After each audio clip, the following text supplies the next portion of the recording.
नमस्कार, खबरों की खबर में आपका स्वागत है। सुशांत सिंह राजपूत की मौत के मामले में अब ऐसा लग रहा है कि एम्स के ये तथाकथित forensic expert doctor Sudhir Gupta किसी मुसीबत में फंसने वाले हैं। दो तीन मुसीबतें इनके सर पे अब सवार होती दिख रही है। पहली बात तो ये कि सुशांत सिंह राजपूत के परिवार के जो वकील हैं विकास सिंह, वो सुप्रीम कोर्ट का दरवाज़ा खटखटाने जा रहे हैं। वहाँ इनके खिलाफ कोई कंप्लेन होने वाला है, जिसकी वजह से ऐसा लग रहा है वहाँ किरकिरी होने वाली है। दूसरी तरफ सुब्रमण्यम स्वामी ने पार्लियामेंट्री स्टैंडिंग कमेटी में एक दरखास्त दे दी है कि ये जो सुधीर गुप्ता हैं, इन्होंने मीडिया में आकर के अचानक से जो इंटरव्यूज देने लग गए और जो लीक्स इन्होंने की, क्या उसके लिए वो अधिकृत है? ये कड़ा सवाल है। पार्लियामेंट्री कमेटी में अगर इस सवाल के बारे में जिरा होती है, बातचीत होती है, तो इसके बहुत ही सीरियस रेमिफिकेशंस हैं। और तीसरी खबर सीबीआई से आ रही है कि शायद सीबीआई अब सुधीर गुप्ता के गर्दन के ऊपर जो है अपनी हाथ रखने वाली है।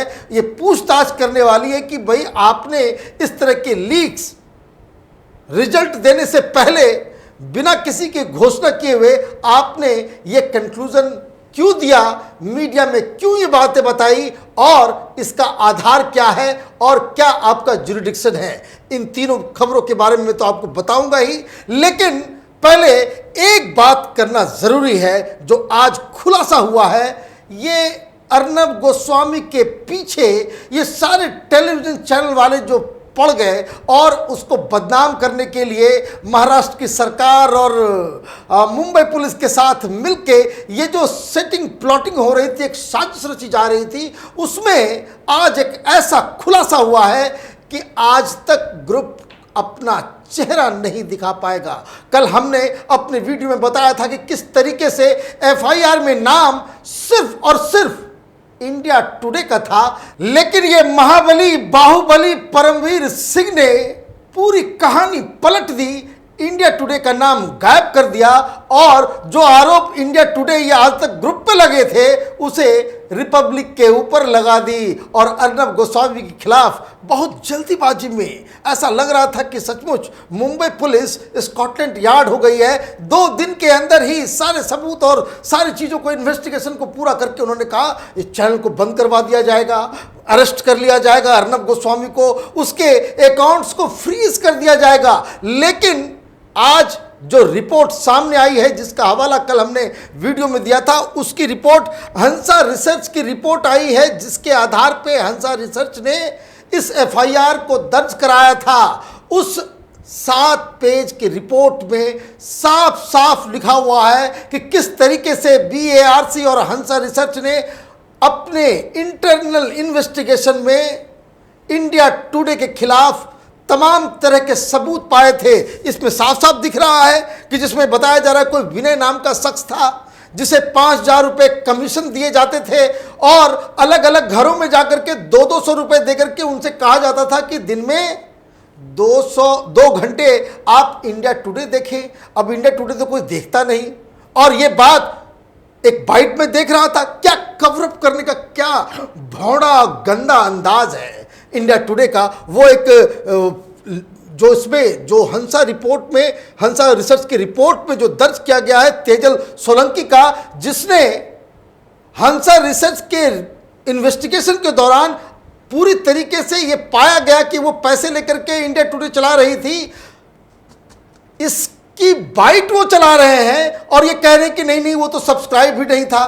तो कहने का मतलब ये कि बीएआरसी झूठ बोल रहा है, हंसा रिसर्च जो ये सारे चीज़ को ऑपरेट करता है वो झूठ बोल रहा है, एफआईआर गलत है, और सिर्फ सच्चे ये आज तक और इंडिया टुडे वाले हैं। मैं ये बात इसलिए कह रहा हूँ और ये इसलिए बताना ज़रूरी है कि कंटेंट में हार गए, टीआरपी में हार गए, पॉपुलैरिटी में हार गए, सब कुछ में हार गए, तो इसे पूरा करने के लिए और भी कई सारे तरीके होते हैं।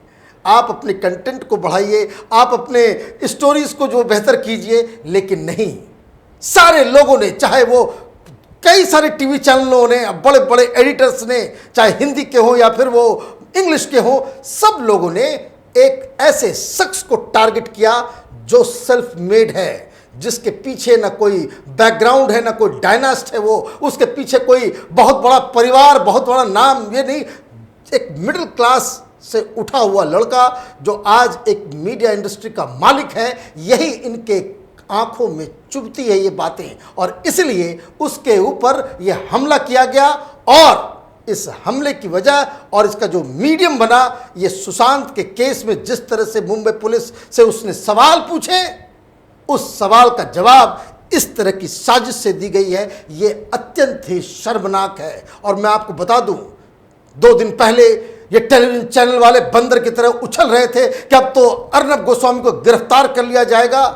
अगर उसकी गिरफ्तारी हो जाती है तो इस टेलीविजन चैनलों को समझ में आ जाएगा कि उनसे कितनी बड़ी भूल हुई है। अगले 5 साल तक रिपब्लिक टीवी और रिपब्लिक भारत नंबर 1 इनके बन करके टीआरपी में सबसे पॉपुलर होकर के इनके माथे पे नाचेगा, और ये कुछ नहीं कर पाएंगे। तो मूर्खता तो है ही, लेकिन ये गंदगी फैलाने का जो काम टीवी चैनलों के द्वारा किया जा रहा है वो अत्यंत ही शर्मनाक है। लेकिन ये सारी जो चीजें जो शुरू हुई, अर्नब को निशाना इसलिए बनाया जा रहा है क्योंकि ये मसला सुशांत की मौत से जुड़ा हुआ है, और इसका कोई दूसरा मायने नहीं है। पालघर में जिस तरह से उसने सवाल पूछे, जिस तरह से सुशांत के मुहिम में वो अपने एनर्जी को पूरी तरीके से झोंक दिया, इसलिए उसे निशाना बनाया जा रहा है। और एक साजिश जिस तरह से चल रही है, लोग सवाल पूछ रहे हैं कि क्या पुलिस, क्या सरकार, चाहे वो केंद्र की सरकार हो, चाहे वो बीजेपी हो, चाहे वो शिवसेना हो, चाहे वो कांग्रेस पार्टी हो, क्या इन लोगों के बीच कोई सेटिंग हो गई है कि इस मुद्दे को दबा दो? क्योंकि लोग सवाल पूछ रहे हैं, और ये सवाल का जवाब बीजेपी को भी देना होगा, केंद्र की सरकार को भी देना होगा कि संजय राउत और देवेंद्र फडणवीस के बीच जो मीटिंग हुई थी उसमें क्या हुआ था। क्योंकि ये सवाल ऐसा है जो सुशांत के लिए न्याय मांग रहे हैं, उनके दिलो दिमाग में लगातार ये घूम रहा है। लेकिन इस निराशा भरे जो डेवलपमेंट्स हो रहे हैं, उस बीच एक नई, जो उसको कह सकते हैं आशा की उम्मीद जो सामने आई है, वो खबर ये है कि ये अचानक से ये जो forensic experts doctor Sudhir Gupta ने मीडिया में जो लीक्स इन्होंने करने शुरू किए, उसका आधार क्या है। सुशांत सिंह राजपूत के परिवार के वकील ने साफ साफ कहा कि वो सुप्रीम कोर्ट में अर्जी लगाने वाले हैं। उन्होंने सीबीआई को भी एक पत्र लिखा है और ये कहा है कि ये जो एम्स की तरफ से जो भूल चूक लेनी देनी जो हुई है, उसको हटा के कोई नई फॉरेंसिक टीम बनाई जाए। और ये इसलिए वो गुजारिश कर रहे हैं कि ऐसा नहीं है कि फॉरेंसिक के जो एक्सपर्ट्स हैं, ये तो सुधीर गुप्ता तो फॉरेंसिक के एक्सपर्ट भी नहीं है, ये पोस्टमार्टम करने वाले शख्स हैं। लेकिन क्या इनको बॉडी दिखाई दी, मिली थी? क्योंकि बहुत सारे सवाल अभी भी वो बने हुए हैं। पोस्टमार्टम का जो पूरा प्रक्रिया किया गया रात के अंधेरे में, जिस चीज को पिछले 1 महीने से हम लोग उठाते आ रहे हैं कैपिटल टीवी में कि रात के अंधेरे में कैसे किसी शख्स का पोस्टमार्टम किया जा सकता है, तो आज ये कंफर्म जो सुशांत के परिवार के वकील ने बताया कि रात के अंधेरे में जो किया गया पोस्टमार्टम है, उसके लिए कोई किसी भी मजिस्ट्रेट से या डिस्ट्रिक्ट कलेक्टर से परमिशन नहीं ली गई थी। इसका मतलब है कि जो पोस्टमार्टम किया गया वो इल्लीगल है।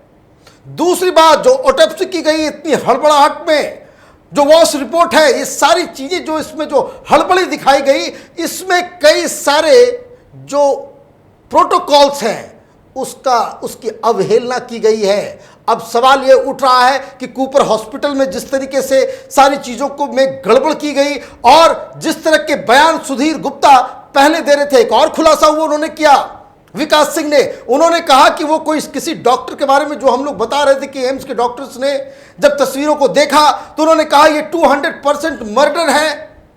तो ये कोई और दूसरा डॉक्टर नहीं, ये डॉक्टर सुधीर गुप्ता ही थे जो विकास सिंह को फोटो को देखने के बाद उन्होंने ये दावा किया था कि ये 200% होमिसाइड का केस है। अब सवाल ये उठ रहा है कि इस 1 महीने 30 दिन 40 दिन के बीच ऐसा क्या हुआ कि सुधीर गुप्ता की जबान जो है वो पलट गई।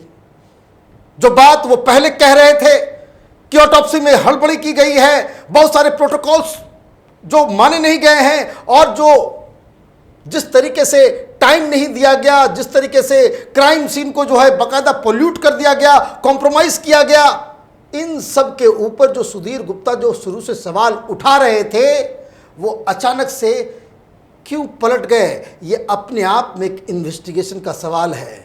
क्या वो किसी दबाव में, जिस तरह से उन्होंने बाद में बताया था कि किस तरीके से बहुत सारे पॉलिटिकल प्रेशर्स के तहत सुधीर गुप्ता ने अपने बयान बदल दिए थे। यूपीए सरकार के दौरान जब सुनंदा पुष्कर की मौत हुई थी तब उन्होंने कुछ और बात कही थी, और जब यूपीए की सरकार चली गई तब उन्होंने अपने आप एक बड़ा खुलासा किया था कि उस वक्त जो हमने रिपोर्ट दी थी वो गलत रिपोर्ट थी, क्योंकि हमारे ऊपर बहुत सारा पॉलिटिकल दबाव था। तो इस सुधीर गुप्ता को पकड़ के ये पूछना चाहिए कि इस बार किस दबाव के अंदर तुम दब गए हो, पॉलिटिकल दबाव है या पैसे का दबाव है? क्या नोटों की गड्डी इतनी ज्यादा वेट में है कि तुम्हारी जबान फिसल गई, बदल गई?